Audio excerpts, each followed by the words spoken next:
మన జీవితంలో చాలామంది వ్యక్తులుంటారు. కొందరితో మనకు స్నేహం ఉంటుంది. మరి కొందరు మనలో స్ఫూర్తి నింపుతారు. ఇంకొకరు ఉనికే బాగుంది అనిపిస్తుంది. తన జీవితంలో వివిధ సందర్భాల్లో తనకు నచ్చిన కొంతమంది గురించి ప్రముఖ దర్శకుడు వివి వినాయక్ ఇలా చెప్పారు. ఎన్టీఆర్: మేమిద్దరం మంచి స్నేహితులం. ఖాళీగా ఉంటే తరచు కలుస్తుంటాం. కబుర్లతో కాలక్షేపం చేస్తుంటాం. ఎన్టీఆర్ డైలాగులంటే నాకు చాలా ఇష్టం. ఆదిలోని అమ్మ తోడు అడ్డంగా నరికేస్తా నాకు ఎంతో ఇష్టమైన డైలాగ్. మహేష్ బాబు: ఈ జనరేషన్ సినిమాల్లో ఎన్నిసార్లు చూసినా నాకు బోర్ అనిపించిన చిత్రం పోకిరి. అందులో మహేష్ నటన నాకు చాలా చాలా నచ్చుతుంది. ముఖ్యంగా డైలాగులు చెప్పే తీరు ఎంతో ఆకట్టుకుంటుంది. ప్రకాష్ రాజ్: ఆయనతో వ్యక్తిగతంగా మాట్లాడుతున్నప్పుడు ఎంతో సున్నితంగా ఉంటారు. చాలా సౌమ్యంగా కనిపిస్తారు. కానీ తెర మీద ఆయన్ని చూస్తుంటే ఒక్కోసారి భయం వేస్తుంటుంది. ప్రతి నాయకుడిగా ఎంతో క్రూరంగా కనిపిస్తారంటే హ్యాట్స్ ఆఫ్. ఒక విలన్గానే కాదు, తండ్రి పాత్రలో కూడా ఆయన ఇట్టే ఒదిగిపోగలరు.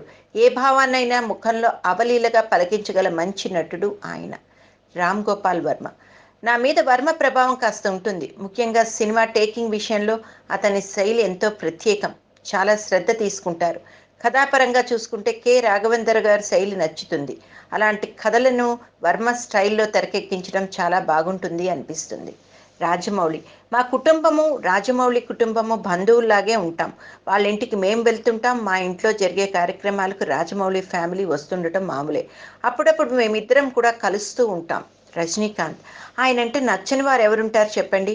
ఆయన స్టైలే వేరు. ఏ దర్శకుడైనా అలాంటి నటుడితో కలిసి పని చేయాలని ఖచ్చితంగా కోరుకుంటాడు. నాకు అలాంటి కలే ఉంటుంది. ఎప్పటికైనా రజనీకాంత్తో సినిమా చేయాలని ఉంది.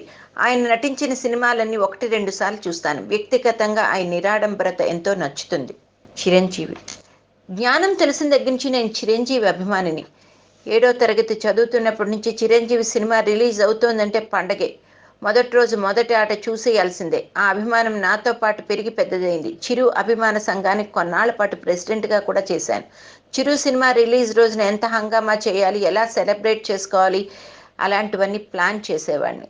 ఇప్పుడు చిరంజీవి 150వ చిత్రం దర్శకత్వం వహించే ఘనత నాకు దక్కినందుకు చాలా ఆనందంగా ఉంది అని వివి వినాయక్ తన హావభావాలను ప్రకటించారు.